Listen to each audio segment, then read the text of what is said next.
Hey guys, Nick here from Petal.build. Just wanted to give you a quick update on Petal Components. Petal Components are now configurable. This involved countless hours of extracting and organizing the CSS into a default.css file. But before we get into that, I just wanted to say that we've been absolutely blown away by the response from the community. We now have over 120,000 hex downloads. We're really excited to see all the projects that come out of it.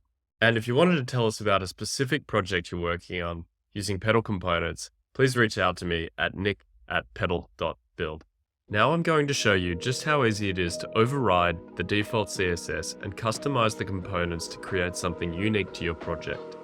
I've got a new Petal Boilerplate project open here, which has all of the Petal components pre-installed and is also open source and completely free to use.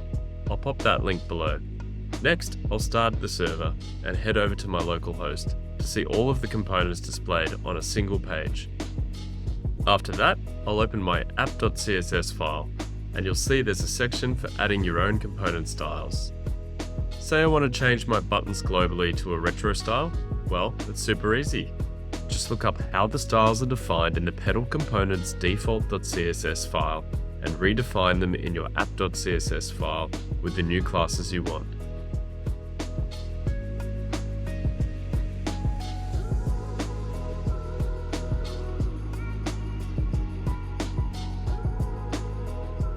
And you can see that the buttons have taken on a retro style. Super cool.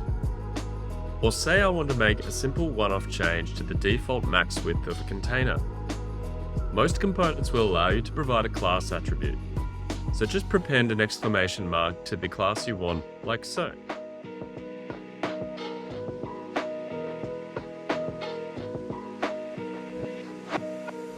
Easy. This container now has a smaller max width. These are just a couple of quick examples of the sorts of things you can do now that Petal Components supports configurability.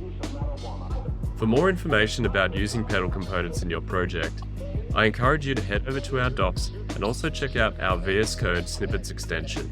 Both those links are below. Thanks for watching, and if you haven't already, consider joining our Discord, where you can talk more about Petal Components with the community.